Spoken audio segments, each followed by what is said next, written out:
world because the appraisal comes in low. Thanks. I think those of us who have been around a while have had plenty of experience with appraisals come in low. And it depends on whether you're on the buyer side or the listing side.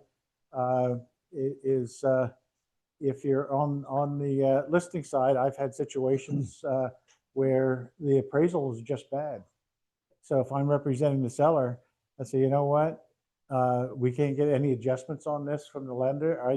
The appraisal is bad, very poor comps, and I go with the seller with my own comps, and say, you know, maybe the best thing is let's look for another buyer. Let's look for another buyer because, and I have had that situation where I've advised my seller to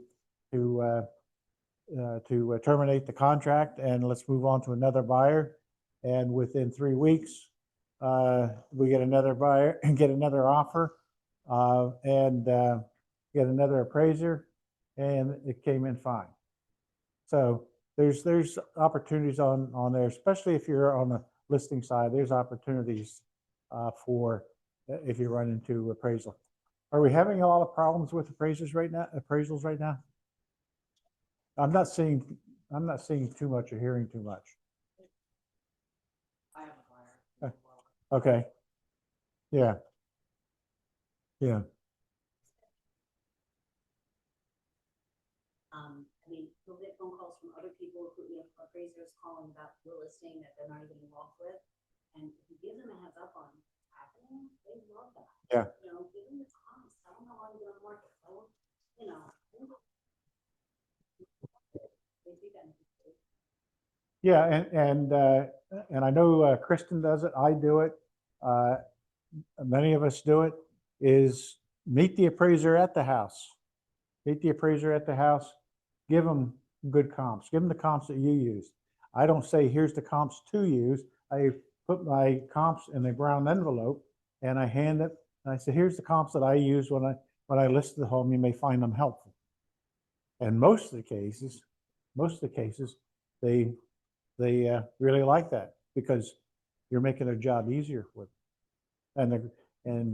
So that goes a long way. I've had that many times. As a matter of fact, I've had situations where I would take the lockbox off the house, so the appraiser had to call me and meet me there. Yeah. Yeah. Right. Yeah.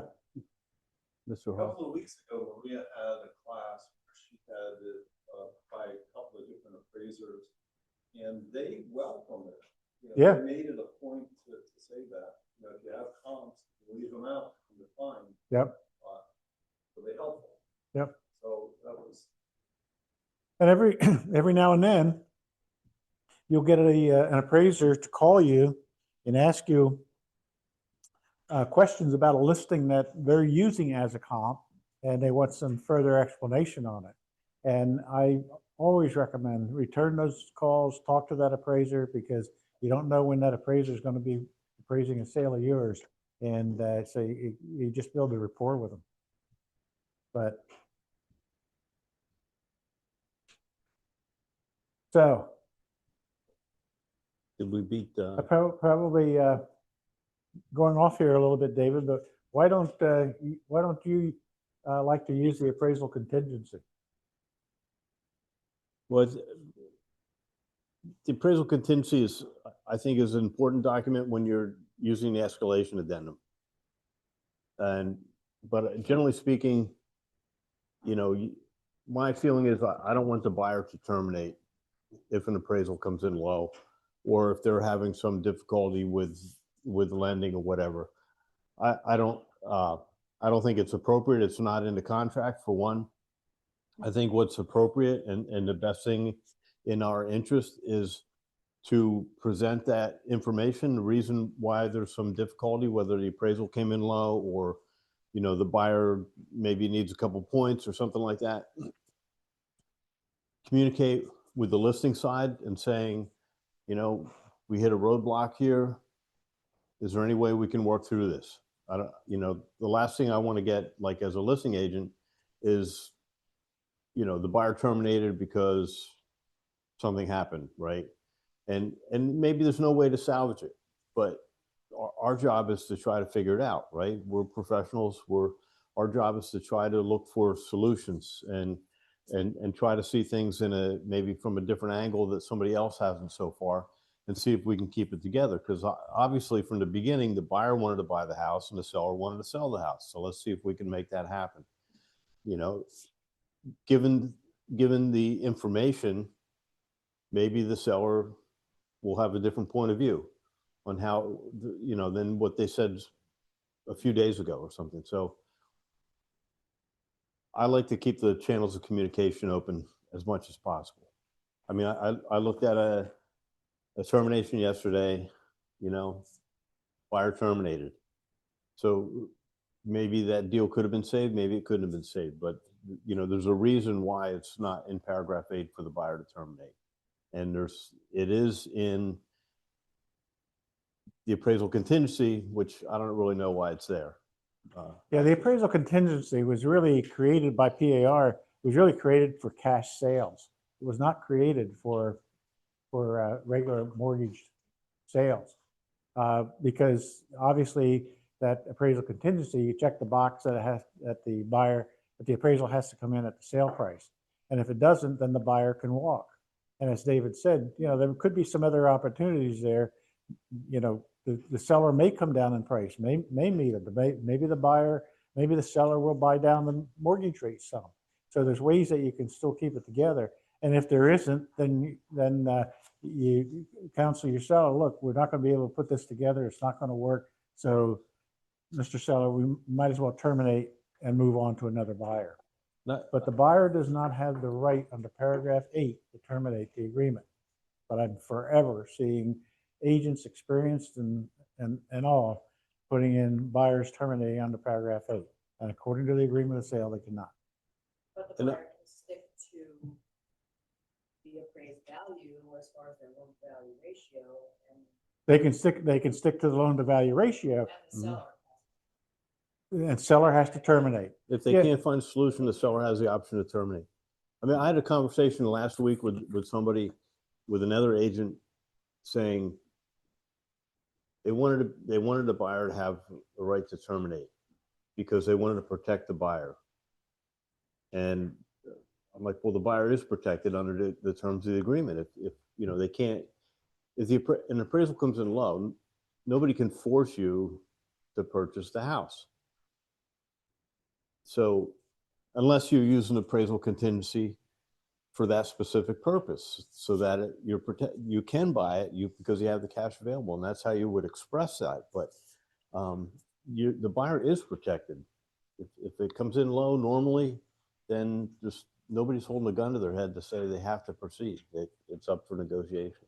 Yeah, as we've discussed, and we're beyond that point, but as we discussed, the appraisal contingency actually is right in paragraph 8, right in paragraph 8. When you put the loan to value ratio there, that's your appraisal contingency. Okay, anything else?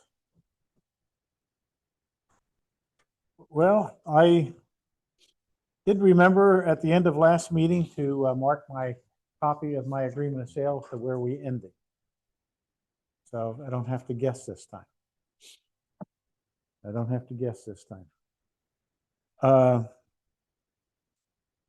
So I just want to back up. We ended at paragraph 12 on the main body of paragraph 12 before we get into the inspections. And just a couple of notes I wanted to make is I handed out when it comes to inspectors, and a lot of people are not aware of the form that we have. If you get an inspector that you've never heard of, or somebody says, well, they want to use Uncle Louie to do the inspections and all, there is a form in PAR that is the Pennsylvania Home Inspector Compliance Statement, and I don't use it if I already know the inspector. But if you have an inspector that you never heard of before, or as I said, they want to bring their Uncle Louie, inspect the house, it's not going to work. It has to be a home inspector. So the inspector completes this document. So it states that they're check off is they're a full member in good standing of a National Home Inspection Association, and they will conduct a home inspection of the above property in accordance with the ethical standard and code of conduct, where they have not yet attained, but they have a supervisor, full-time supervisor. And then if they're an engineer or if they're a architect. So anyone use this? Anyone see it before? Robert?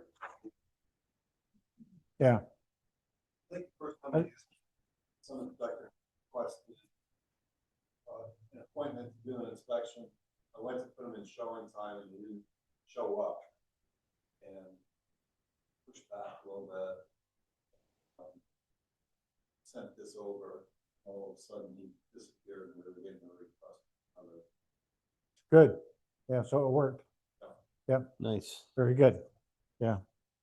Yeah, if somebody wants to have Uncle Louie look at the property, you can tell him Uncle Louie can look at the property. However, if he comes up with any problems, you cannot use his report or his comments in any negotiations with the inspection contingency. So.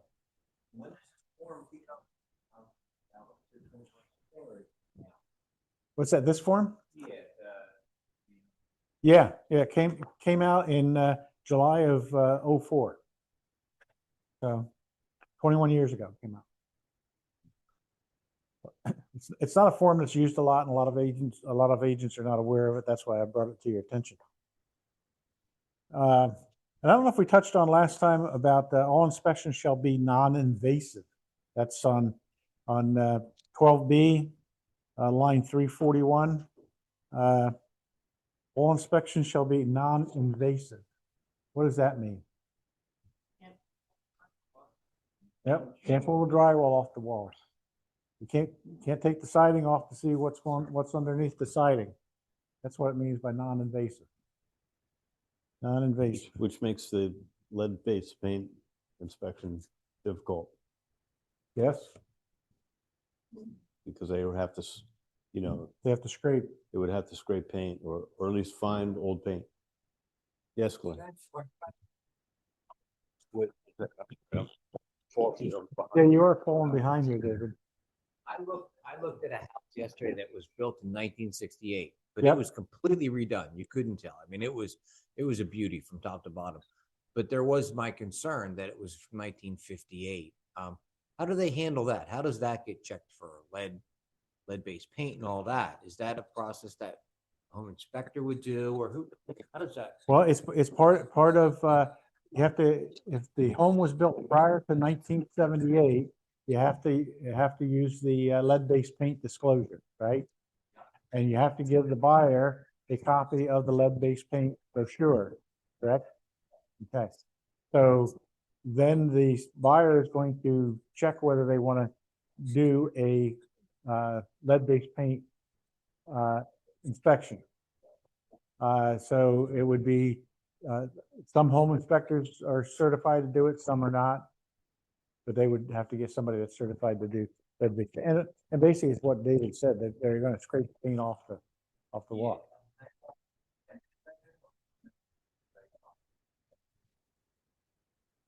Well, let me say this. Lead-based paint for residential homes was prohibited starting in 1966. However, lead-based paint was still used in commercial building until 1978. So the Pennsylvania said, well, if it was still available to use in commercial buildings until 1978, maybe somebody used it in a residential building. And so that's why the disclosure is from 1978. So if you have a home that was built in 1968 and they totally redone it, even without, because 68 was 2 years after lead-based paint, I don't think there's an issue. I'm not sure how many people have had experience with buyers testing. Have you had anybody? One. Never from 10 years, anybody. Yeah. However, I can say that, you know, my dad worked at a factory. Every now and then he brought some stuff home and said, well, we can use this here, you know, so Yeah. it's quite likely that, you know, somebody brought home some surplus from a commercial situation and used it on the house. I don't remember my dad ever doing that paint, but you know, half a roll of tape or something like that certainly came home in a lunchbox, you know.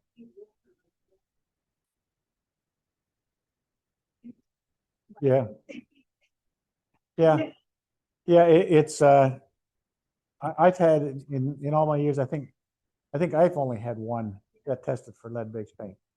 Most people are not concerned about it. And in our areas, I'll tell you where the biggest problems are with lead-based paint or lead poisoning is in cities with the old row homes where they painted the woodwork.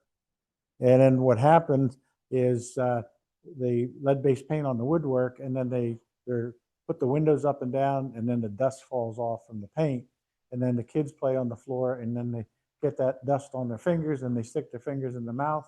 And that's how, and I always used to say, just don't let your kids gnaw on the woodwork. But that's really where it comes from. But I've never had.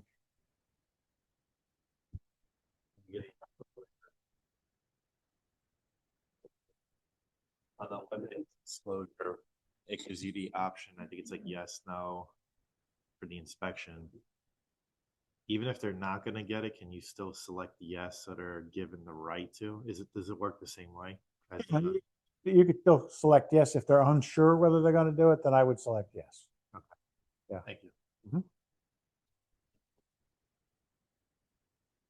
Okay.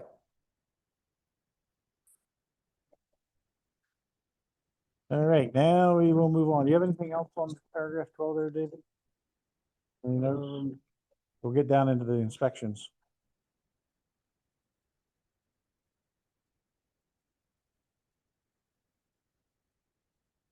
So, yeah, just to, only parties and their real estate licensees may attend any inspections.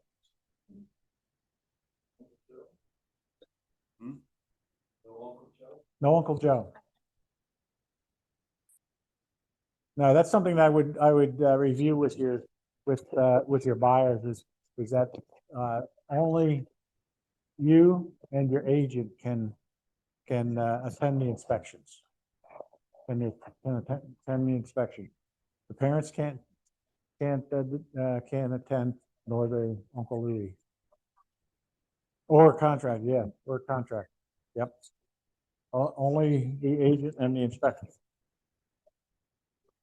What's that? Yeah, you're right. Yeah. Yeah, and the other thing when you're on the buyer's side is, you know, kind of counsel the buyers. Well, what's the real purpose of the home inspections? It's not to find every little scratch or every little crack in a window. It's there to discover something that you cannot see. That's a material defect. That's a material defect. And what is a material defect? What's the definition of a material defect? And it says it could affect the value of the property, and that is one of them. Safety. Could be safety, could be electrical issues, could be so something that would be affect the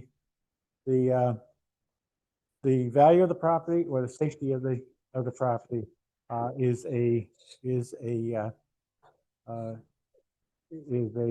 defect.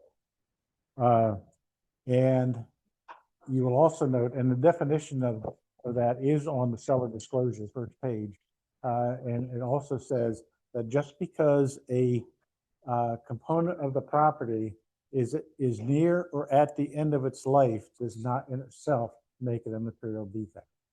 So when somebody says, well, the oil burner is X years old And so I want to as past the expectation of the oil burner, I want to have a new one. They can't ask it. That's not a material defect. But I will tell you that if you are selling a home or listing a home with older components such as an oil burner and or central air conditioning that is older, highly recommend that the seller buy a home warranty and offer a home warranty on the property. And or if you're on the buyer side, suggest that maybe they should get a home warranty, or put it in your offer that the seller will provide a 1-year home warranty. I can tell you, in the last 30 days, we've had 2 major issues, and they were both with oil burners, and they were both with our agents that owned the house and sold the house. And both those problems ended up costing the seller agent substantial money. And it didn't have to happen that way had they provided the home warranty. So keep that in mind.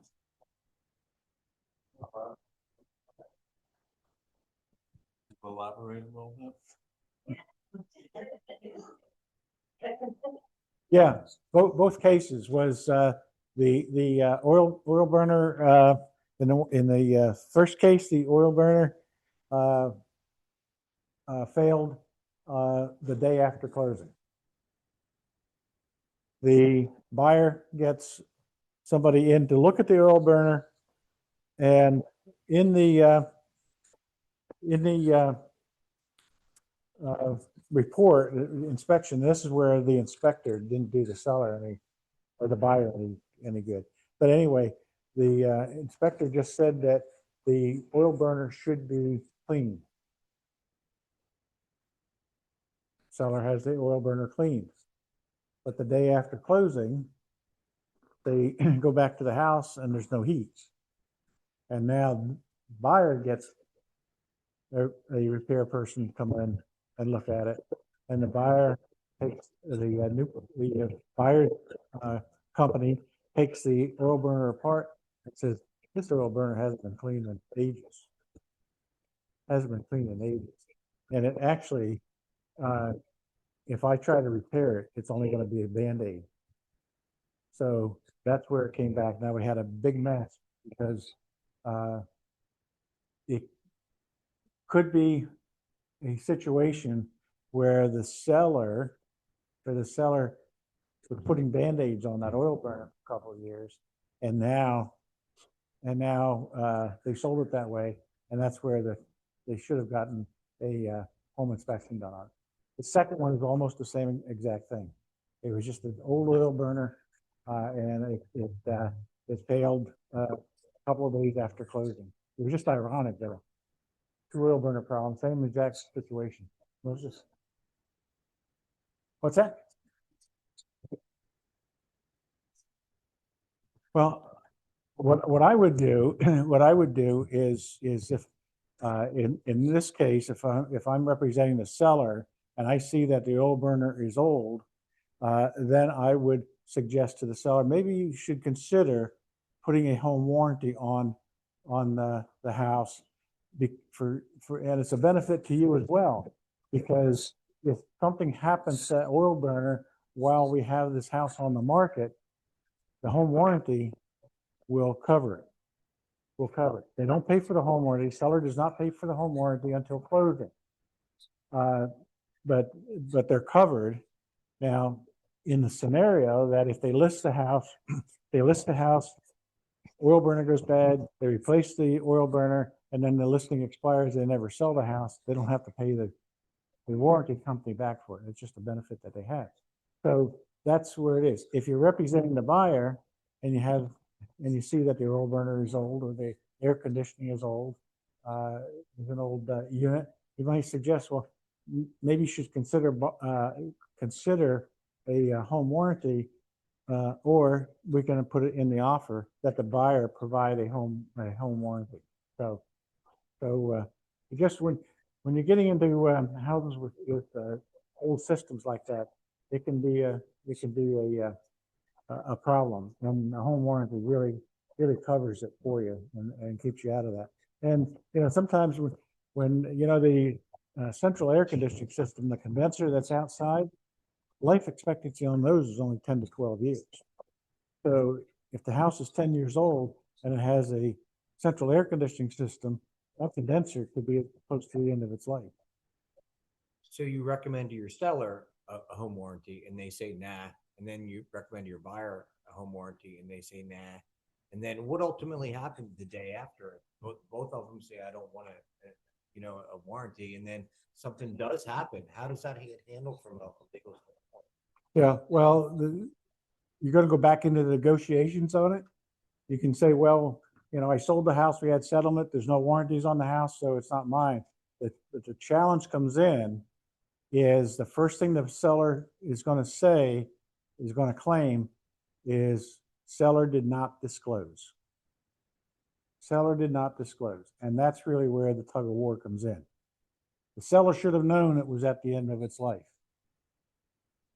And I had one case where this ended up into a lawsuit some years ago. The same scenario, the oil burner went bad only a couple of weeks after settlement. So the owner did have it serviced, and the oil company serviced them. They put on the oil burner. They put on when they serviced it and the date and so forth. So what does the buyer do? The oil burner's not working. Well, I'll call the same company that's been servicing it, which would make a lot of sense. And he did. Service man comes in. I've been telling that seller for 5 years he should replace this oil burner, and all he's done is Band-Aids on it. And that ended up in the lawsuit, and the seller ended up buying a new oil burner. One thing to remind your buyers about when they're doing the inspection, and this will be in every inspection report. The inspector is going to look at something like the oil burner or the water heater or whatever, and they're going to say it's working or not working at the time of inspection. Is it going to be working the day after? They have no idea. They only know that it's working while they were there doing that inspection. So, that's another reason you might talk to your buyer and say, oil burner's working, but it looks old. You want to get a home warranty, or just so you know, it's working today. The inspector can't guarantee that it's going to be working in a year.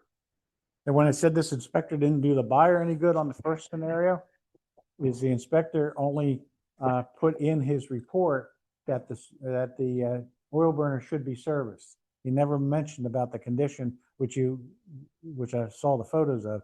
I mean, it was so rusted out, and you could see that it was certainly at the end. He never said anything. He just said should be serviced, and so the buyer asked for it to be serviced, and day after they move in, there's no heat. Thanks. It's good to have examples like that. Right. Yeah, absolutely. Absolutely. So as a buyer's agent, Yep. that creates a dilemma between it's functioning at inspection and at closing, but it's at the end of its life. So where do you negotiate for end of life things, even though it's not a material defect at the time of inspection? Yep. So where do you kind of draw that line as a buyer's agent? And then also, a lot of the inspection reports say have a contractor look at it. If you're not allowed to bring the contractor in for an inspection, But what's the timing of all of that so that you're not in a situation like this? well, a lot of times for an inspection, say, it's a electrical panel. They should be looked at by a qualified professional, right? A lot of times you'll go back to the seller side, the listing side, and say, the inspector says there's a problem with the panel. I want to get a guy in there to take a look at that. Usually they're going to give you the okay to bring an electrician in to get an estimate and to see if there is a problem. So, but you can get anybody in with permission. I just want like that example of where you said the, with the hot water heater, whatever, it's at the end of its life. I wouldn't, if I was the listing agent, I would not be asking the seller to replace that because it's working. But a home warranty will protect them for a year. So there's where there's an opportunity to say, listen, the seller is not under an obligation to fix something that's functioning, but we can offer you something, a little assurance, because I can guarantee whatever issues the houses have, the home warranty is probably cheaper. And then they can get a blanket list of things covered for a 1 year or 2 year time frame. But yeah, I mean, they're great for that reason, when you just don't know. Yeah, so in your scenario, Sandra, what I would do is it's not a material defect because it's maybe at the end of its life, but that's not a material defect. But you representing the buyer can go back on your reply to inspections that the seller will provide a 1 year warranty. So at least they're comfortable there. Yeah. Mm-hmm. Yeah.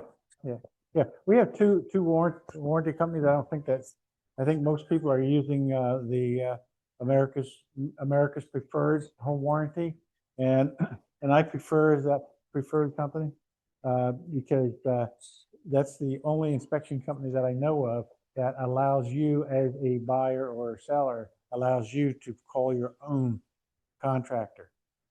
There's a couple of others out there, and what they'll do is, and I have had bad experiences with them. They'll call somebody out of Allentown to go fix your water heater, and they may show up a week later, where the America's Preferred allows you to pick your own contractor, which is It's a great marketing tool too. When you put that into your listing, it's an older house. Provides a level of comfort.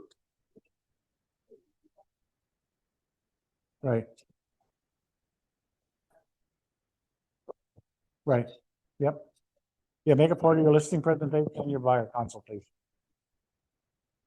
All right, I think we're good there. You can, we're not going to read every paragraph here. Home property inspection, you can read what that includes there. And the buyer will either elect or waive it. Wood infestation, the same thing. Deeds, restrictions, and zoning. That one, a lot of people waive. And I think that it's a good idea for buyers to elect. So they get a copy of the deed. They can see what restrictions are there prior to getting to settlement and then finding out. Water service. You might waive that if you're on a public water system. Radon, I think most of us know about radon.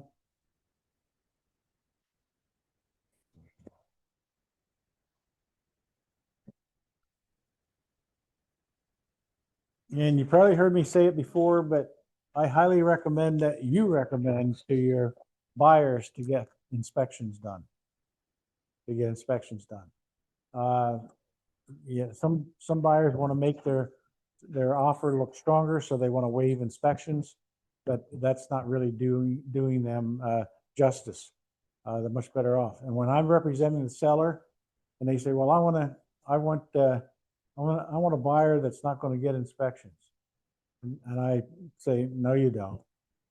Number one, it's probably going to raise a red flag if we put in the listing that the seller does not want inspections.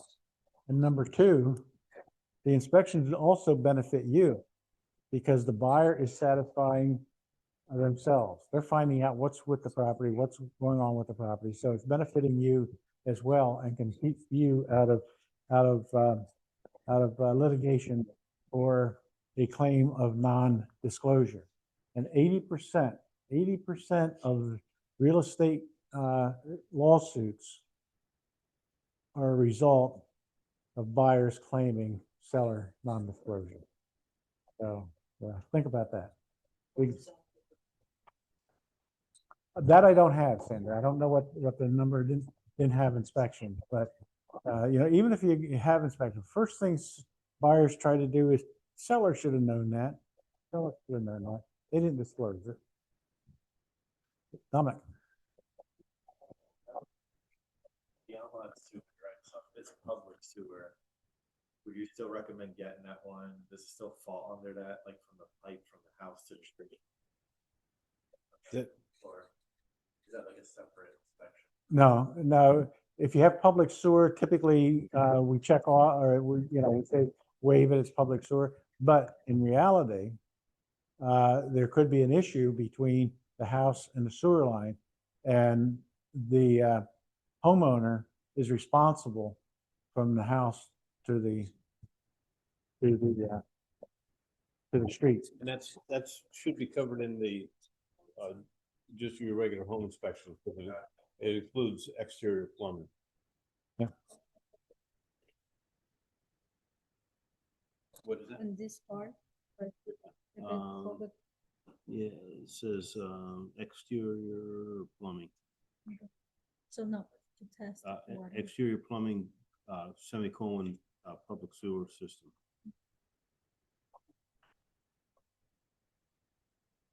You see that on, you get here, looking at it.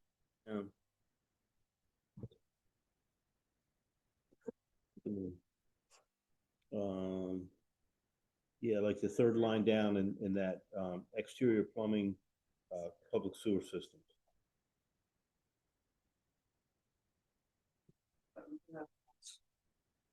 No. And that would be probably like an inspector coming camera, run the pen down. See if the line's good. Okay, so then you have the property and flood insurance, the property boundaries. So one thing God bless you. especially with insurance companies having a lot of issues with age of the roof these days.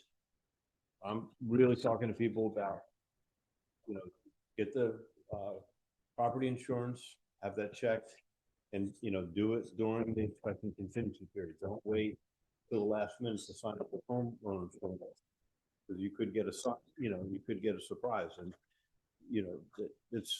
that concern is elevated because of the roof situation with insurance companies. But there's also things that, we're learning too, that the insurance quote could depend on not just like the history of the buyer, but it could also be relative to the history of the home. If there have been a lot of insurance claims on that particular house, that could make your insurance more expensive. All this stuff is for consumer protection and consumer information. So, we have the contingency period to gather information, make new discoveries about things that you didn't know when you walked through the house and fell in love with the house. Let's find out if we can uncover things during the inspection period. What's it going to cost for insurance? How old is the boiler? Things like that. Yeah, property insurance today, I would not waive at all. I would tell you, I closed on a house last Friday for $875,000. At the end, the homeowners insurance company wanted, they sent somebody out to look at the roof. They had a different style or different type of shingle on it. And the insurance company guy probably didn't know what it was. So he just said that it needed to have a certified roofer look at the roof. I got somebody to do that. And then the insurance company then gave him a policy and we closed. I get a call Monday from the buyer, Tuesday, yesterday. I got a call from the buyer, and the insurance company, which is State Farm, he got a notice that they will not underwrite the policy after all, and you've got 3.5 weeks to get insurance on your house. So now I'm trying to get a company for him to get insurance on, but there goes to closing. Thinks he's got insurance. and now he doesn't have insurance. So what do you think happens if just 2.5 weeks goes by and you can't get insurance?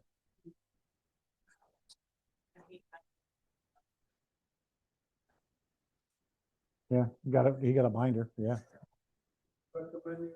No. Ironically, I said it was State Farm. Ironically, the seller had his insurance with them for years. And that's why he went back to them, or went to them, which seemed like it could be easy. Yeah, I got my commission check. It's in the, 3 weeks. it's in the bank. They're not getting it back. I was just curious if you had recommended the insurance company, did they come after you now, saying that? They become a bad insurance company? No, I don't think, especially in a case like, and I don't think in any case, any way that they can.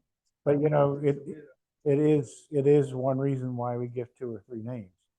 But I don't think they could come back on you. I mean, they actually committed to, they gave them a binder to it. And now some other underwriter behind the desk someplace says, no, we're not going to insure this. And now and the roof, I had a roof inspection done on it. And the roof is about 15 years old and it's a 40-year roof. Yeah, 40-year roof. Because if you knew this house and knew the seller, I mean, he did everything top notch, top quality throughout. His flashing around his chimney was copper. Yeah. So anyway, so I'm hopeful with insurance carriers. You get somebody to get. It's just going to be a matter of what the rate is. But Push came to shove, the mortgage company probably put them in touch with the provider.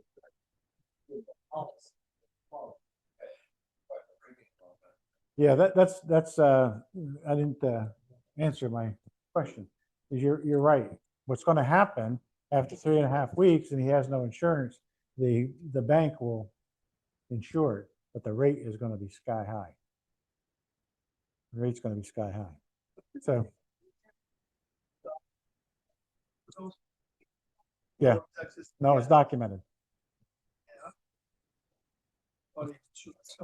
Yeah, I'm not real worried about it, but it's just you can see where a buyer would be upset after buying a house and a couple days after you move in, sorry, your insurance doesn't cover it. So insurance is, and it's a subject that we have to talk with our sellers when we're out listing. We have to talk with our sellers on that. Yeah, David made that point. That's true. How many claims have been on the house? And there's so many elements that go into insurance. Years ago, I'd have an insurance agent, a couple of them that I worked with, and they literally gave you a chart. So if the house was selling for $40,000, which they did back then, we're selling for $40,000, the insurance premium would be X. So you could just go down the chart and you'd be spot on. So many things go into a insurance policy today, and there's what they call a clue report, and that's a national database that has record of every claim that was on that house, and it also has any claims against the policyholder, and it also, clue report also affects the buyer. I had a case where the insurance premium was really high, and I mentioned to the buyer, geez, that seems a high rate. He said, yeah, he said, unfortunately, he said, I had 2 automobile accidents in the last 3 years, and that affected his premium for his homeowner's insurance. And if I had another one, a buyer that could not get insurance, and that one, the deal just fell apart because we couldn't get anything, because the owner had on the clue report a couple of claims for dog bites, that his dog bit people. And at that point, he didn't have a dog, but there's some dangerous, listed as dangerous type dogs, Doberman, Rottweiler, German Shepherd, what's another, Pit Bull, that Chihuahua, yeah, but they're only ankle biters. I mean, they can't get beyond the ankle. So, so anyway, every insurance company said the same thing. Anyone that has had dogs and has a record of having dogs will probably get a dog sometime in the future, and we don't want to take that liability. They ended up not being able to buy the house. So that's why I'm saying I would not waive it. I would not waive insurance, and the buyer should check on getting insurance sooner rather than later.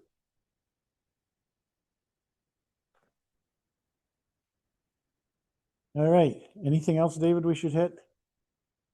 Underneath inspections, there's, there's a bunch of things that are of interest to look through, and one of the things that, environmental hazards, wetlands, mold, fungus, right? It's in here that, if there's something environmental hazards on the property, it's the homeowner's responsibility to have it removed. So, just something to keep in mind, if you see something like that, if you're buying a house and you see something that's questionable, the buyer, if they buy that house, they're going to be responsible for removing it. One of the things that you may still see is the asbestos shingles on a house. And I talked to a contractor friend of mine, and I said, when you reside a house, what do you do with those? And he said, we just go right over top of it because it'll be difficult to get rid of. So we just put everything right on top of it, and then it's sealed up, never going to be a problem, and we don't have to try to dispose of it. So, when you're buying a house, you're buying everything that comes with it.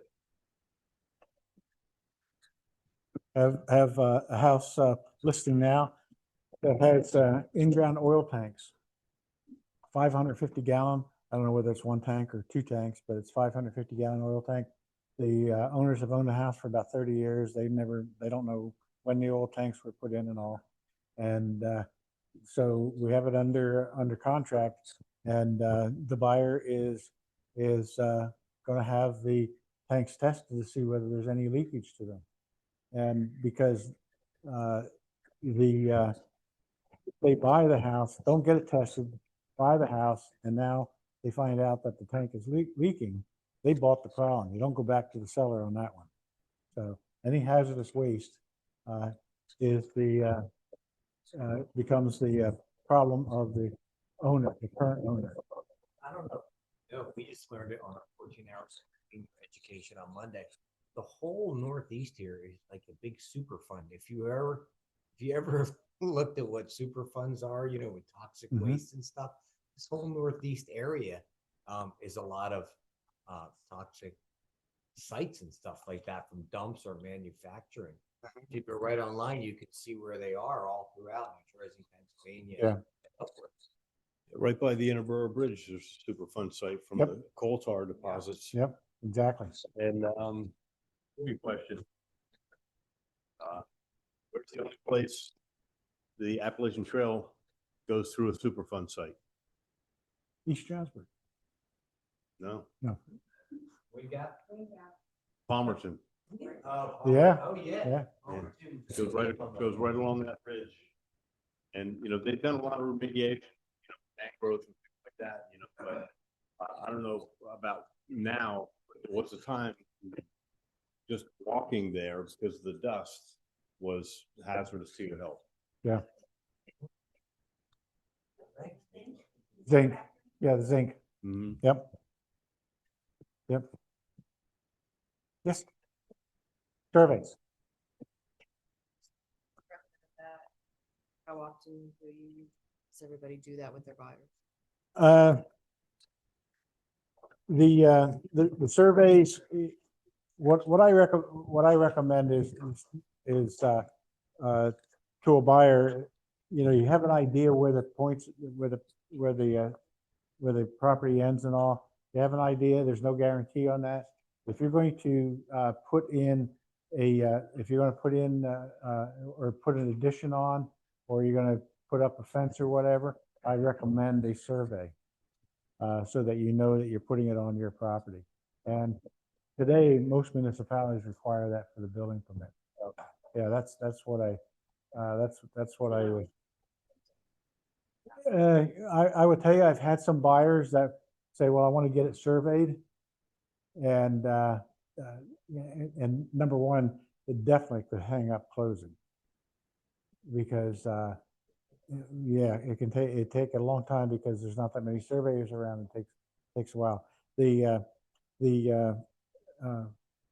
other reason, the main reason that buyers want to survey and then decide not to get one is when they find out the cost. Then they don't want to go to that expense. You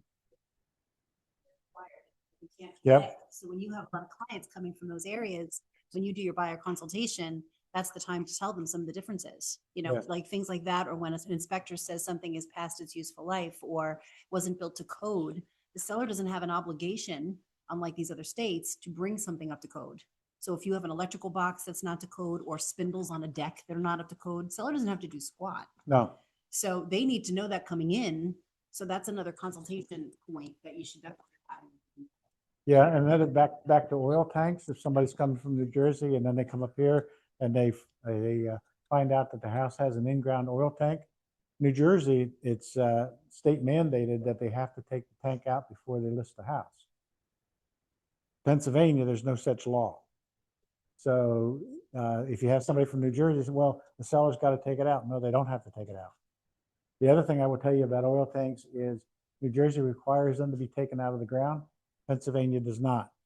You can get it certified by having the oil drained out of the tank and then filled with sand. And you can get a certification that they've been decommissioned, that they've been taken out by the DEP. And that is legal in Pennsylvania. So they don't have to dig them up. When you're in when you're looking at a house with a buyer, or, you know, going through the house for a listing, and it's not an electrical system. It's not like baseboard electric, or it's not a heat pump or something like that. You know that there's a fuel-based heat source. Look for the source of the heat. See if there's a line coming, you know, if it's public gas, for instance, coming in. If it's oil system, look for that oil tank. Where's the oil tank? You know, a lot of times it's very visible. It's in the basement. If you can't find it and it's outside, it's good to know. You need to know. You need to be able to disclose that and make recommendations on that. But, you know, look around for that fuel source. People say, I put down an electric heat because they just didn't like it aesthetically. And they have a regular fireplace for the whole house. You can't, financing is not an option. No, it's not. Every room has to have heating in it. Every room has to have heating in it. Yeah. So if you get somebody that finished off a Cape Cod house and finished off the upstairs bedrooms, and you're listing the house and there's no heat in those rooms, they've got to put electric heater in them. Kerosene heater, I don't think is going to pass. Yeah. What's that? Yeah. The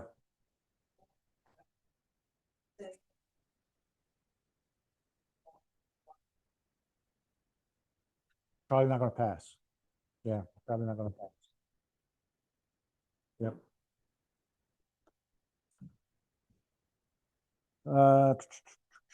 Okay, are we all set there, David? Yeah. Okay. So we're moving right along here at a rapid speed. Paragraph 13. Inspection contingency period is blank days. as 10 as a default. What are you normally putting in there? I'm sorry? Yep, depends on the buyer. Yep. Depends on the buyer's availability. Thanksgiving's coming up, Yeah, deer season's coming up. Those are three. yeah. Yeah. What's that? I had 10 days on mine. What if the buyer? I don't work. That makes sense.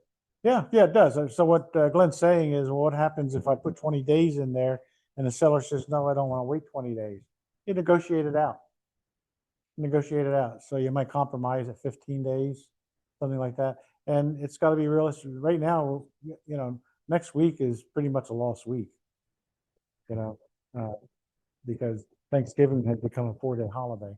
And so you're not getting anybody to do much next week at all. So that's why and I think Janine mentioned, you got to look at your holidays, see what that is. And we have the Christmas and New Year's coming up. So you got to watch your holidays there. The point is, you know, make it reasonable, but don't stretch it out too long. The other thing, I think that I don't know that we're having too much trouble with inspectors on timelines. Are you seeing much, Kristen? So you can get them pretty readily now. There was a time when we couldn't, so you'd have to put in like 21 days because there were so many houses selling, and so that was a challenge. But I think now, what are you putting into? 12? Right. For 12, Robert, what are you using? Yeah. I typically use 15. But you got to be careful on your 10. You got to be careful on your 10. Here's why. It says within the stated contingency period, and as a result of any inspection in paragraph 12C, except as stated in paragraph 13C, if the results of the inspection selected are satisfactory. That's not what the paragraph that I'm looking for. On the inspection contingency period, you have to not only get the inspections done, but you have to have your reply back in within that time. So that's why you don't want to cut it down. That's why I don't use 10 days, because that's really cutting it tight. And then somebody mentioned about, I think Brenda did, about the buyer's time. Yeah, they only have, if you get the transaction put together on Monday, after you negotiate it out, you get it put together on Monday, and the buyer's thing get up until the following weekend, really lost days there. So you just gotta work that out. Yeah, you gotta be careful on your water, because that seems to be one that is really taking a long time for whatever reason. Yeah. So if you get into a situation where you're waiting on the water, you want to make sure, and you're going to hear me talk about it in a minute, you want to make sure you're staying within your time period. So if you've got everything else done except the water, you can do a change in terms to extend the water test, not everything else. It's a trivia question. We haven't gotten there yet, really, but when does the buyer not have to share the inspection report with the seller?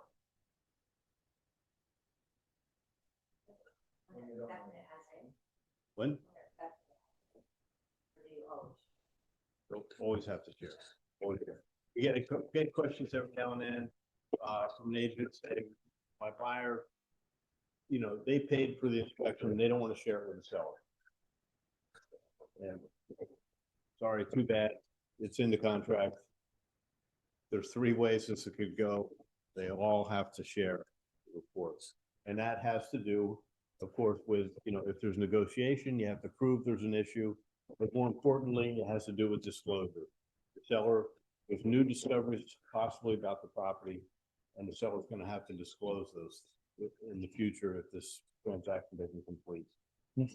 Paragraph 13B says, if the results, 13B1, if the results of the inspection elected in paragraph 12C are satisfactory to buyer will, in bold, present all reports in their entirety to seller, except the property with the information stated in the reports, and agree to release in paragraph 28.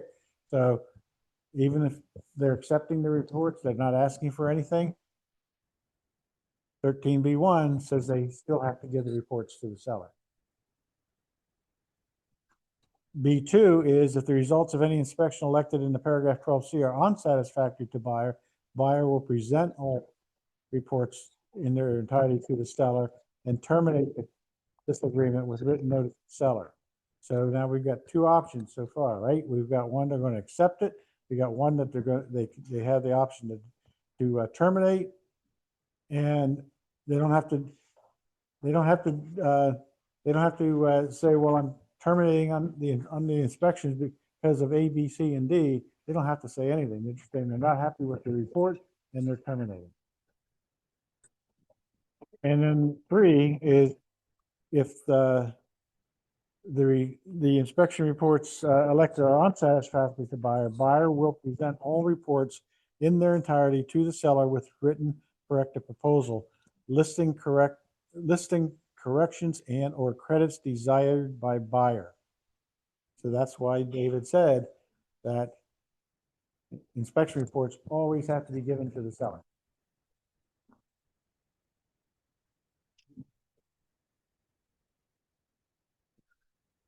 And then it goes on to say that proposal may but not required to include the name of properly licensed and qualified professionals to perform.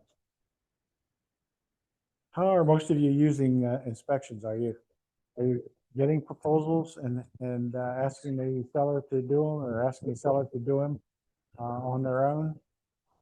Are you asking for a credit and the buyer will take care of the problem? How are you handling it? Robert?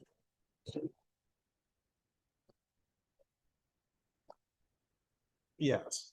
So one of the reasons why I put down 15 days for the inspection period is I tell my buyer that we want to get the inspection done. We want to get a copy of the report. We have to do all of this within 15 days and put our reply back to. But if we get the initial inspection and the inspector recommends a follow-up inspection, we're going to want to get that done and get that report prior to the 15 days running out. Now, if we don't have to do a follow-up inspection, we can turn in our reply early. And if we need to try and negotiate stuff, we have a little extra time to negotiate. But as far as your question and writing the actual reply, what I found very effective these days is if we have an estimate, which I encourage, no matter if I'm representing the buyer or the seller, I encourage them to get an estimate on what this major repair is or minor repair. So nobody's negotiating blind, right? You know what the cost is going to be, and you feel like you know what that's going to cost.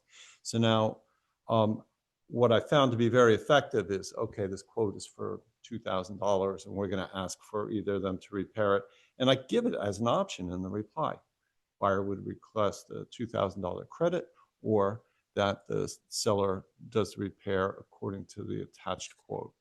And let them have a choice, and then maybe we can negotiate, or maybe they'll accept that. Kristen? Yeah, I would request a credit from the seller or seller's assist. If it's finance, we get seller's assist, but I find myself having to extend to get estimates because of contractor availability to get those done. But I find that my buyers are choosing that option as opposed to having the sellers taking care of the issue, unless it's septic. Septic is like the different animal. But yeah, the credits and seller's assists for that has been what I've been doing mostly. Anyone else have any comments on what you're doing, Sandra? The only thing that I get is having the seller without being somebody that the buyer approves of. Right. Because they could have their brother-in-law or father-in-law do the work, and you don't know if it's done right. Ed, what do you do? I do a mix. It depends on the situation, what it is. A lot of times we do ask for repairs. And like Kristen said, when it's septic, that's another. Usually you have to get that taken care of, because at least get the estimates. But a lot of times So we're just using credits. Yeah. If the buyer's comfortable with that, doing it later, then credits work fine. Dominic? Where I had them like repair, put in there like receipts upon a request. Right. That's why you should. Yep. et cetera. Yeah. I think you are supposed to provide, the seller is supposed to Yeah. provide all kind of things, including permits that were needed Yeah. for that job.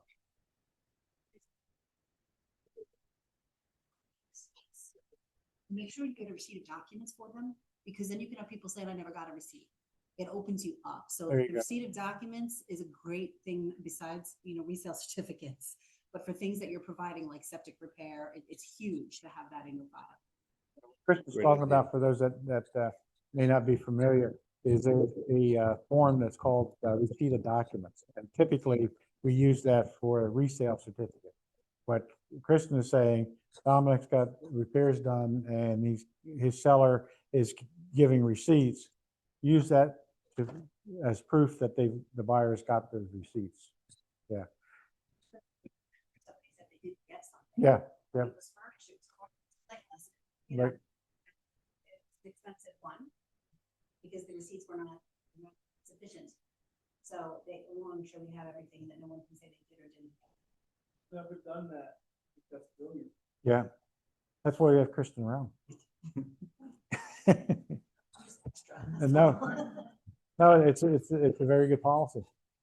One of the advantages of asking for a credit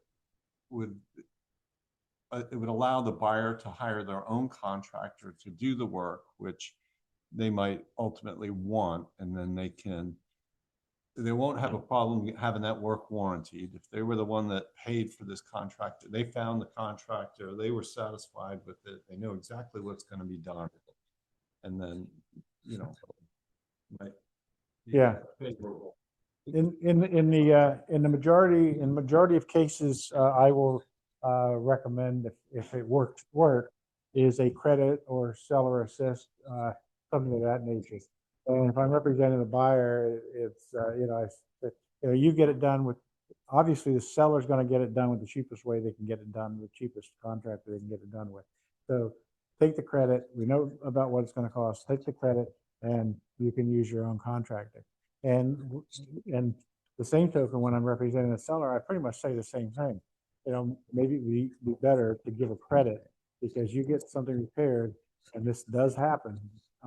Is now you do the walkthrough, and now the buyer is not happy with the workmanship. I just had that with one of our agents on a repair, and so now you as a seller, they don't like the work that you had done. Now you've got a problem. So I think it works, and a lot of times it's just the situation where it is. Sometimes buyers have no choice except have the seller repair it. And they gotta do it. And another option on that is,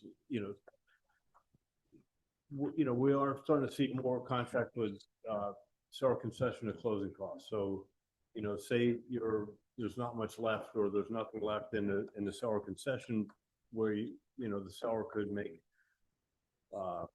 contribution toward a repair. You can always get a receipt, and a check can be made out to the contractor Mhm. at closing. So if you get a good contractor, and the title company can make that check out to them, and it won't affect the finance. Then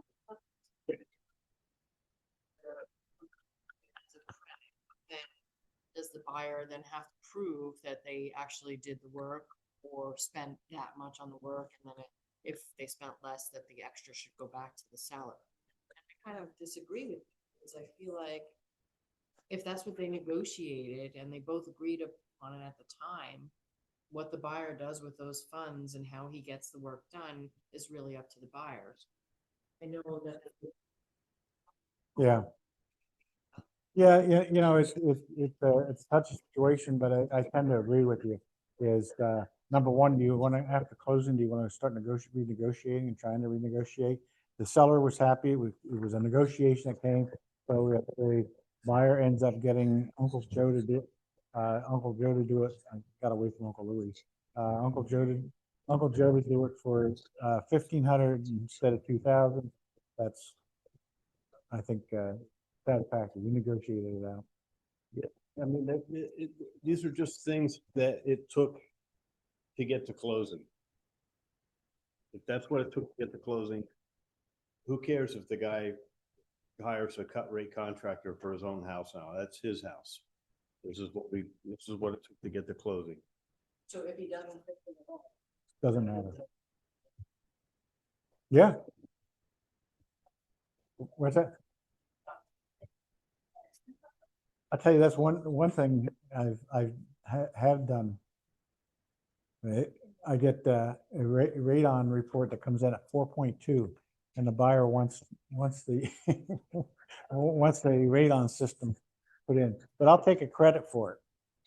I say to the seller, no, let's put the radon system in. 4.2, they want a radon system, they're going to put it in. We're not going to give you $2,000 for a radon system that you're going to go never bother with. You give him $2,000 for a radon system that costs $1,300. Well, yeah, I was exaggerating there a little bit in price, but Yeah. but give them 13, that doesn't matter. Yeah. If you want a 4.2, you want a radon system, you're getting.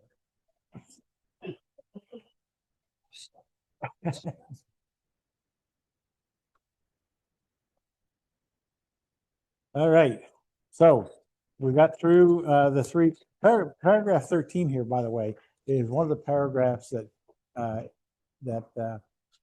agents really get in trouble with, because I have agents that call me and they'll say, well, we're doing this, we're doing this, and the first question I'm going to ask you is, where are you at in the inspection contingency?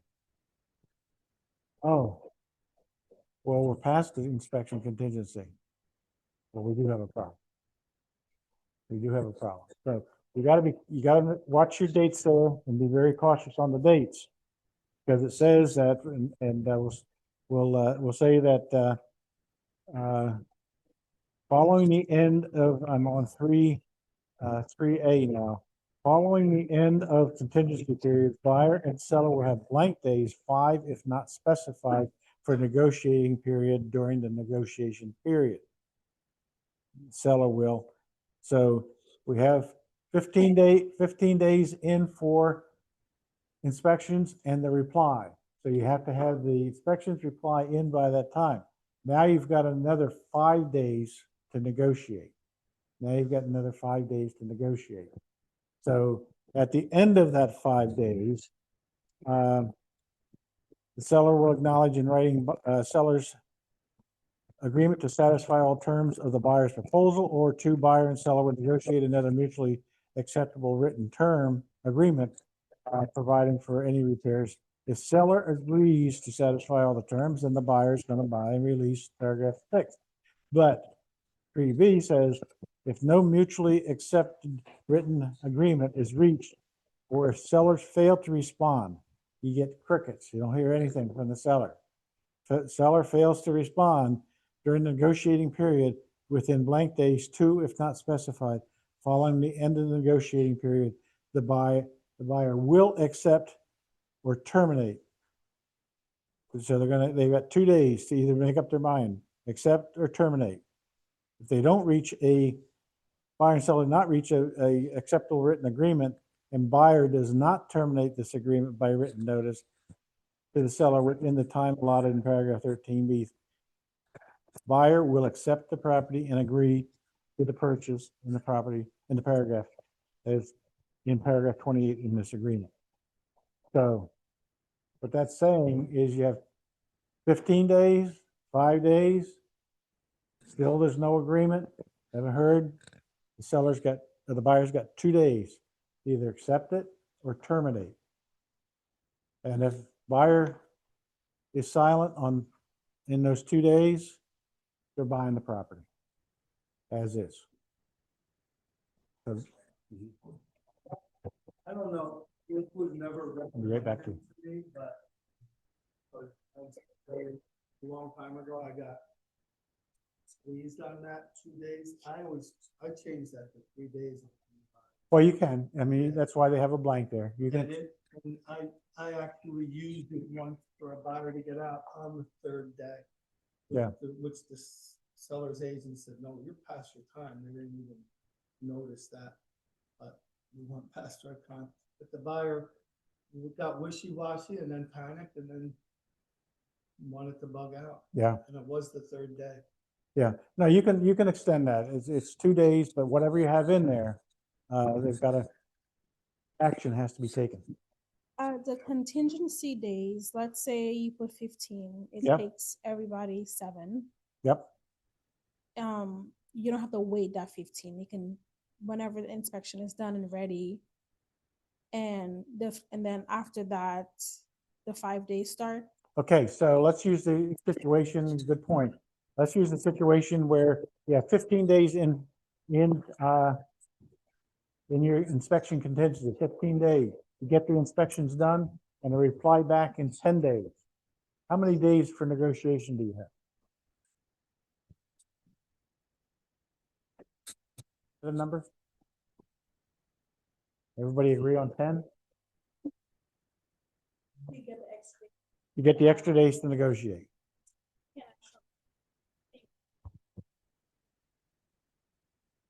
Okay. Next, so when does negotiating period end? When does maybe put it another way? You have 10 days. Well, now we have 10 days for negotiations, and we picked up 5 days of the inspection, and now in 3 days you've got a consensus, an agreement between buyer and seller. When do negotiations stop?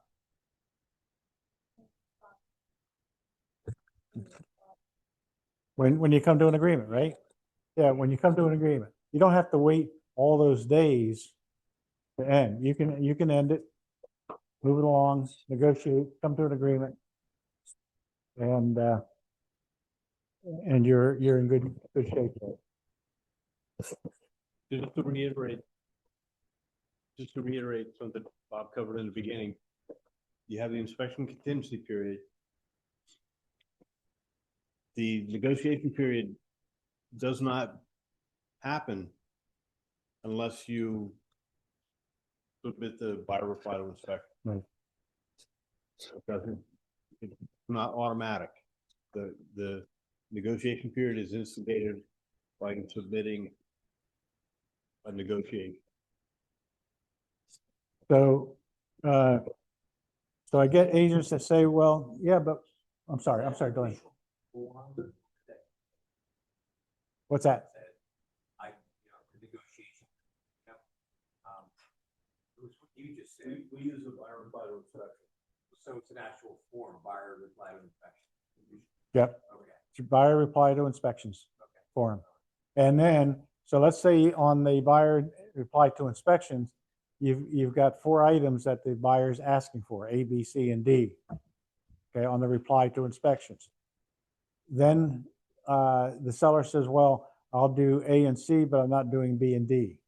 So then you can go back with a change in terms. And David likes to do, if he's representing the seller, he likes to do this. Well, no matter who he's representing, he likes to do the change of terms, not the other agent, which is good thinking. So then you go back with sellers will do A and C, but not B and D. And that's how you negotiate it out. And most of the time it's done verbally before you get into the form. Sandra? They agree, say they agree on A and C, and they do a change in terms, fully executed. But they still have 9 days left, and on day 9, the buyer or seller would say, you know what, I changed my mind, I want to add this, or I don't want to, and that's still happening. I would say no.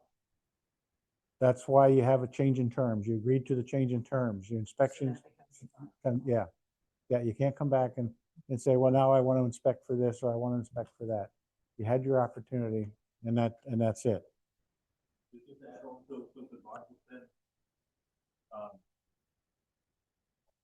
Ask me, well, who's supposed to write the change in terms? Isn't it the buyer's agent supposed to write the change in terms, or isn't it the listing agent that's supposed to change the terms? You know, like point the finger at yourself, like you write the change in terms because you guys you're here, right? You're educated and you are in charge of protecting your client. So write the change in terms in the way that your client is agreeable to, and then send them over. And if they don't like it, they'll let you know. But send it, you know, in the terms that are agreeable. I mean, it's so much easier to take that 10 minutes to write it and then go do something else, get a glass of water, and then come back and edit it and make sure it's correct, than it is to say okay to another agent and then get something in an email. You're like, you know, what is this? Now you're back into arguing about things where you could just take care of it and protect your guy. And then on line 479, it says that ongoing negotiations, again in bold print, last sentence, ongoing negotiations do not automatically extend the negotiating period. So when I have an agent call me and about the inspections and the period and all, and I always ask, well, where are you at with the inspections? And well, we're beyond the inspection period. Are you in negotiation? No, we're beyond that. Oh, where are you at? Oh, well, so we're still talking. We're negotiating. I said, are you beyond the 2 days? And yeah, we're beyond the 2 days. Your buyer's buying the house in its current condition. That's what the agreement of sale says. So, and there's times when I've had agents that you on the other side of your transaction that do not answer you or don't get back to you. Their voicemail's full. They don't answer emails. Anybody know an agent like that? Not anybody in here, but you know how I get them to respond? I send them a termination. Yep. I send them a termination signed by the buyer. We're terminating. And I get a pretty quick email or phone call after that. Then we put it back together and take away the termination. But you get a response out of them. But typically, I don't have to go to the form. Typically, I call them or I leave them a message. And I said, buyer's got 2 days. I don't hear from you. They're terminating. All of a sudden, their phone dial works. Unfortunately, I have experience now working with YouTube, but it's only needed one party, either the buyer or the seller signature is needed on that form, correct? Well, the termination form only has the terminating party on it. Only the terminating party. So whether it's the buyer or seller terminating. Yeah. Yeah. There are 3 lines there. Yeah. I kind of thought I was working with Yeah. agent, you know, buyer's agent. Yeah. There's times when you're trying to extend something and you're not getting a response. It always comes to perfection. I've done it, I'm just curious if you think of this. I've done it where I've given them the extension and the termination. Because you have to respond. If we're doing like a heated negotiation, I can't let it go the extra day. And I can't trust that an agent is going to tell me, oh, we'll have time to warning. You're going to get both. So it's like, pick which one. Right. You're gonna do. Yeah, that's fine. That's fine. I like to put a little more drama into it.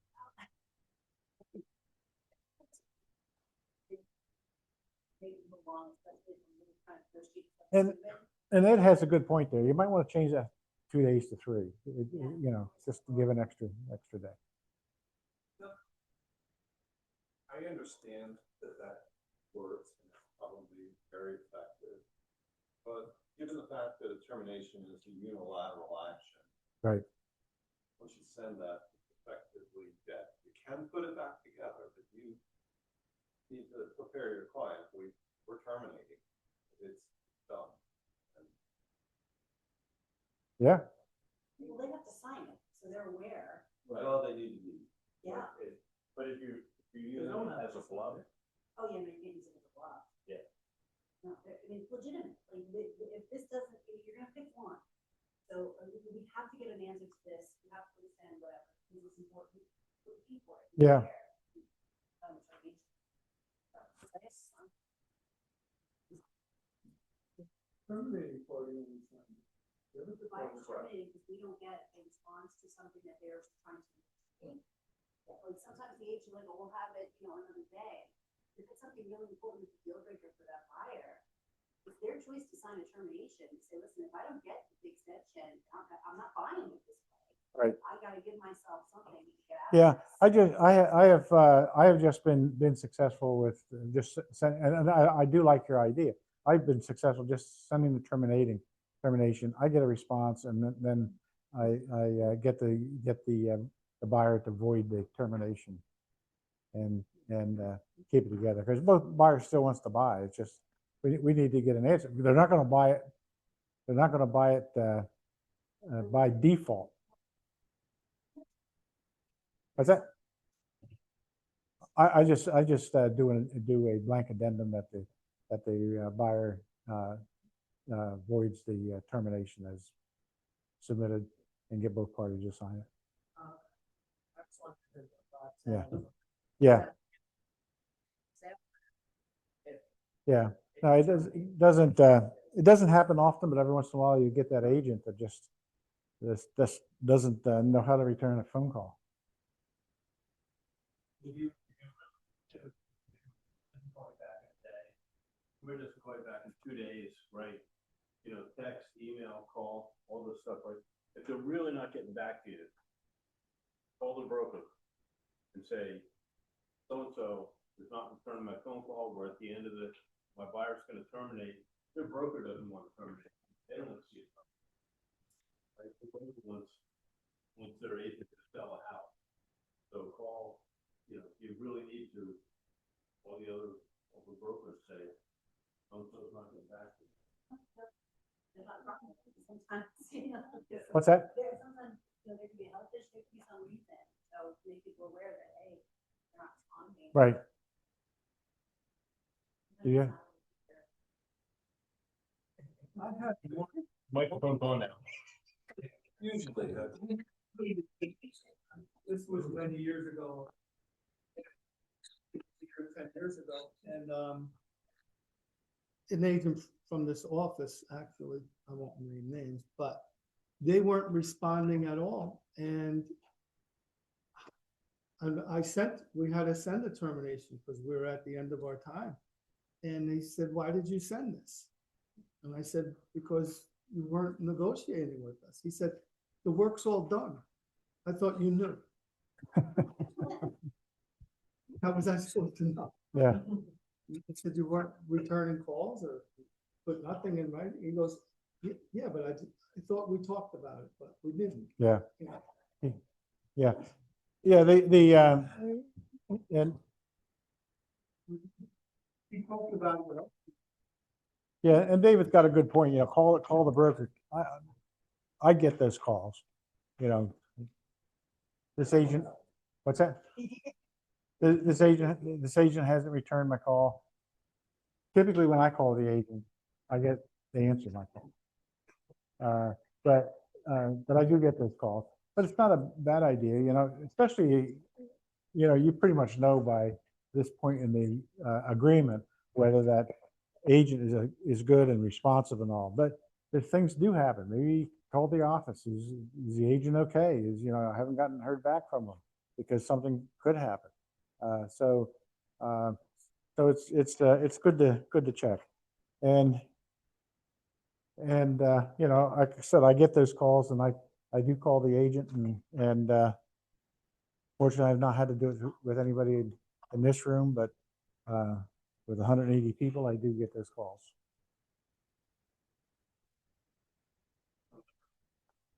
What's that? Oh, are you? Okay. Where were we? We were in the 14 days. So anyway, that's 13C. Yeah, we're not going to go into 13C. That just talks about on-site sewage. If there's something something happens with the septic system failing, there's time periods for that. And if you have any questions on it, call Kristen because she is the queen of septic systems. So on, just, you know, on that one, I don't leave it at 25 days. Anybody else shorten that? Because I don't want to tie up my buyer for a month. Right. Waiting for the seller to respond about septic. And I know, because my husband does septic service, and I know that septic designs and that can take a while, but I want to push them to get on it. Because I don't want my buyer tied up for a month. Yeah. Yeah, and if you're representing the seller, you don't want them tied up either. But yeah, you certainly can change it. What do you normally put in? After 10 days. 10 days? Okay. Public. I'm sorry? If this is public. Then this isn't going to apply to you at all. Public sewer, not going to apply to you.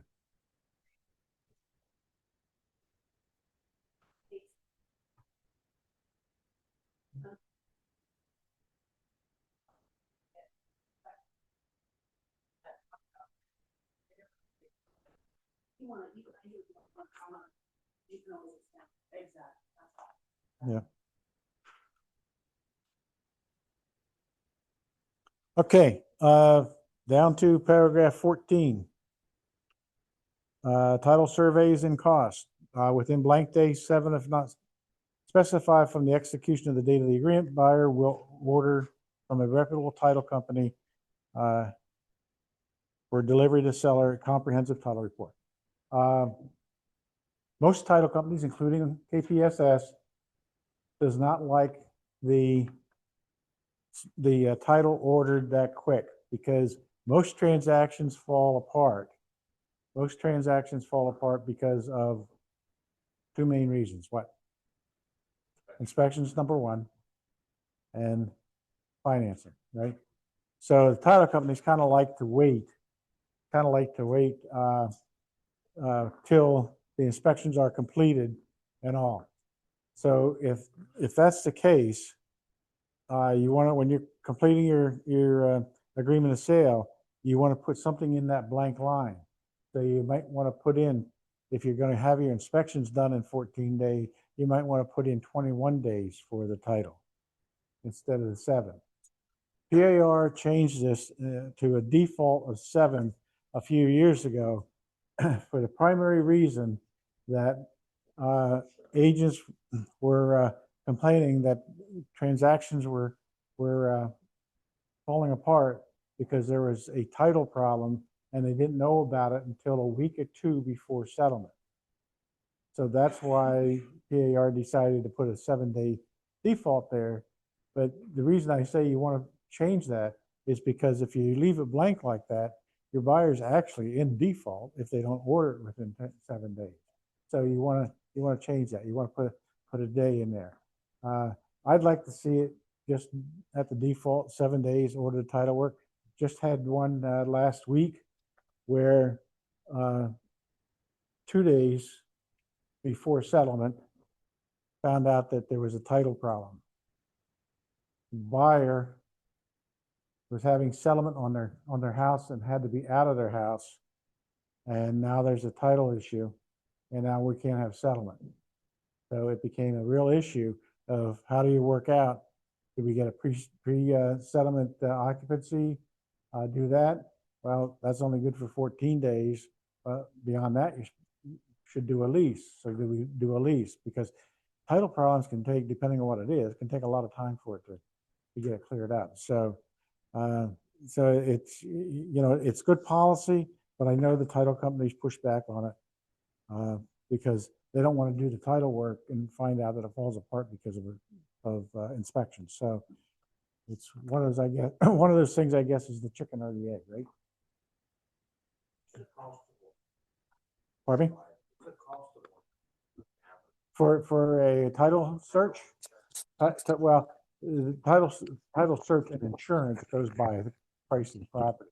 The actual title search is probably around $300.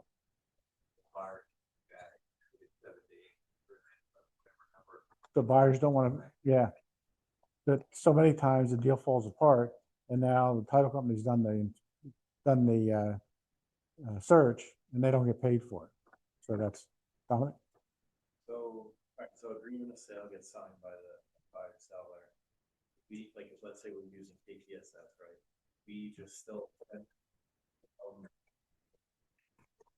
Where this is issues or over. I think the KPSS process is, first of all, I would not tell them to hold on. If they want to go ahead and do it, let them do it. Yeah. But I think their process pretty much is waiting until after they get word that they've got mortgage commitment and so forth.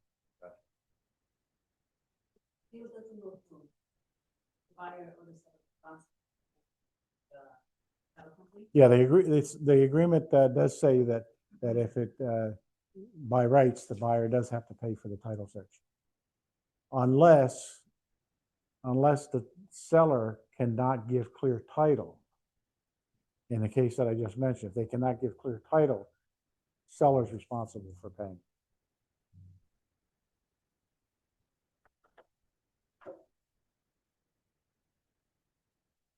Okay, let's jump to 14D. We go back on the conversation of surveys. So a buyer says, well, I want a survey done. Well, who pays for the survey? Paragraph D tells us, any survey or surveys required by a title insurance company or abstracting company for preparing an adequate legal description of the property or the correction thereof will be obtained and paid for by the seller. Any survey or surveys desired by the buyer or required by the mortgage lender will be obtained and paid for by the buyer. So it breaks down who's paying for that survey.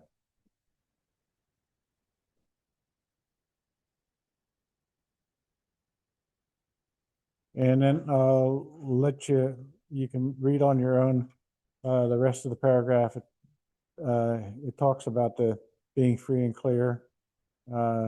Change of seller's financial status, F. If their seller's financial status affects the ability to convey title to the property owner before the settlement date, or seller filing bankruptcy, filing a foreclosure lawsuit, what that's saying is they've got to notify that they have done it. I don't know how many of you had heard a few weeks ago, a month ago, we had a transaction where settlement happened, and the next day, the title company said the sale is voided. The sale is voided. Our agent had the commission check. Disbursements were made. The seller declared bankruptcy the day after he signed the agreement of sale. Never said anything to anybody. He signed an affidavit at closing saying that he wasn't in bankruptcy. And so the sale had to be voided because the sale was not approved by the bankruptcy court. Yeah. So for 49 years, I've been saying you never count your money until you walk away from the settlement table. Now I cannot say that anymore.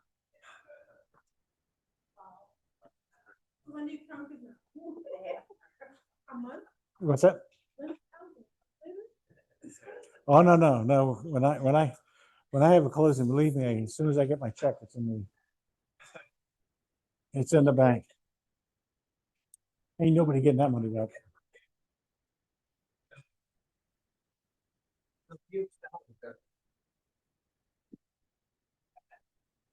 Really be honest with them and say, come clean. You know, the may allow you to still sell this, but if you don't come clean, they, potentially could. Yeah, he apparently thought that he could get away with it. Obviously, I mean that's why he did it. Yeah, I mean he can be a major problem because not only did he not not say anything. He signed an affidavit at closing saying he wasn't in bankruptcy. Yeah. So- Yeah, that's right. That's right. Is that? I don't know where it's at right now. I don't know where it's at right now. But yeah, they could go try to get that money. But the bigger issue is where does the buyer go? Yeah. Yeah. Yeah. So anyway, that's a rarity. Never had it before. So don't lay awake tonight worrying about that. Thinking about paragraph. Yeah. For a second. 14D, yeah. Yeah, you had said, situation where the seller would need to pay for the survey, right? Have you run into that recently? No, not Can you give recently. us an example? Yeah. Yeah. Okay, go ahead, Kristen. Purchased a large lot from a tax sale and just had it and paid for it, but it didn't have a proper meets and bounds description. So when we tried to convey it, it couldn't, there was no meets and bounds. So we had to do it as a condition of title. The title couldn't insure it in that instance. I've had a case where where the legal description, whoever did it was a little sloppy and they missed one sentence of the legal description. So now when the title company underwriters looked at it and they plotted it out, because that legal description, you should be able to literally go around and form, draw that using the meets and bounds description. And there it didn't what we call close. So you didn't start at point A and go all the way around and come back to point A. There was a sentence that was missed when the deed was done. So now we had to get a new legal description, and the seller had to pay for it. Yeah. Yep. But there's cases like that.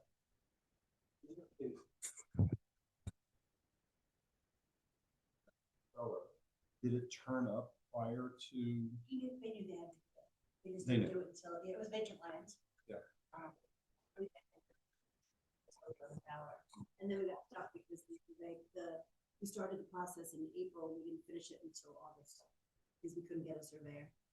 to do it. Yeah. And it took course.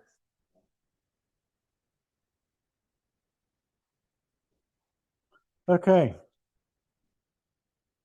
Any other questions? Paragraph I, coal notice, don't have to be concerned about that. That hits more in our coal regions of Schuylkill, Lackawanna, Luzerne County, the coal regions. Private transfer fee, you do not check that box at all. Private transfer fees, agents get them confused because we do have an addendum to private transfer fees. That does not address that. Private transfer fees in Pennsylvania was outlawed. I think it was in 2012 that private transfer fees was done. And what private transfer fees actually started in California, where the developer would put in, and a lot of times even in big condo complexes, they would put in that every time that property changed hands, they would get a private transfer fee, private to them, not a public transfer fee, private to them, transfer fee. And Pennsylvania, to my knowledge, only had one or two of those developments out in the western part. I don't know, never heard of anything in our area. But anyway, they were outlawed in 2012, I think it was.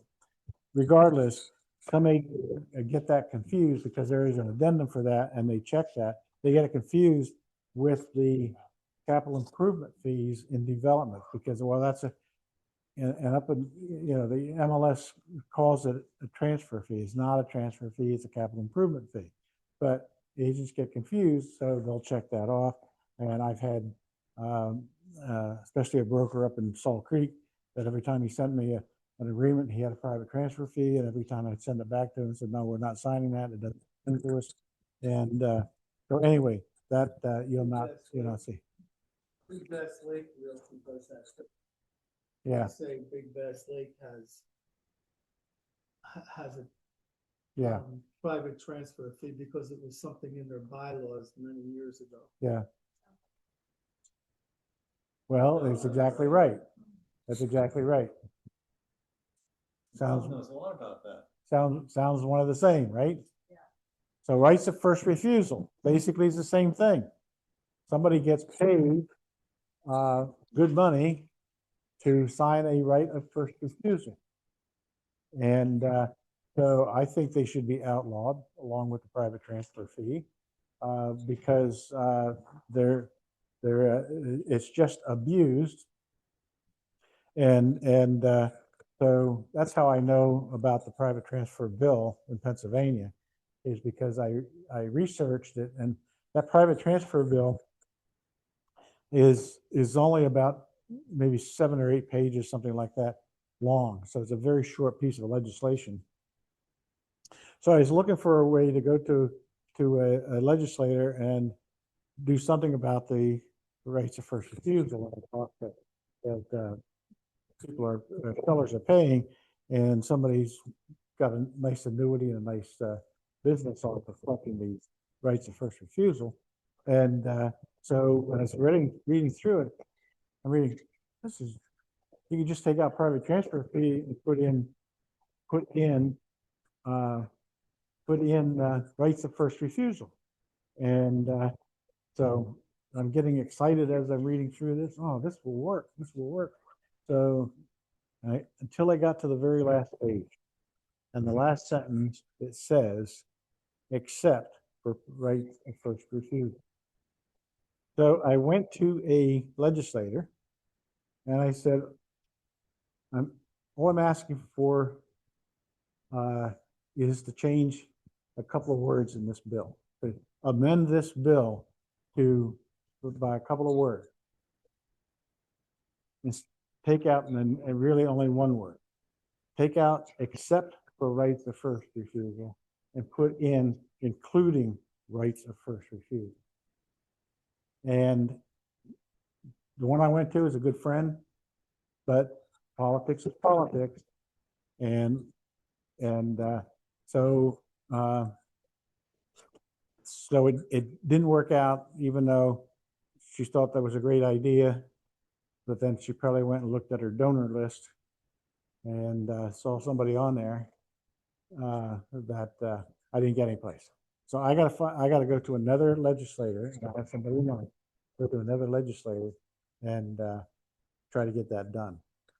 Simple amendment, including a right to first refusal, and then somebody cannot charge $819 now for a right of first refusal in 10 states. That's what it's up to.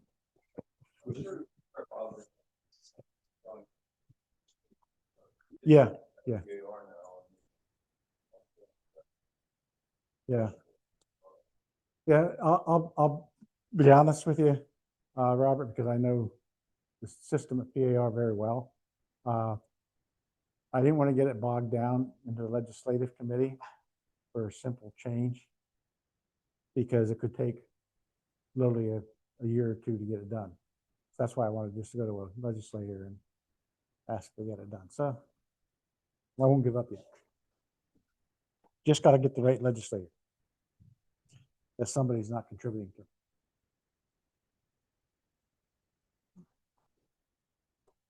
to. Okay. Oh, I think we're up in time. All right. Well, appreciate you all coming. Appreciate you all coming. I hope you got something. We're in the nitty gritty of the agreement of sale, but I will tell you that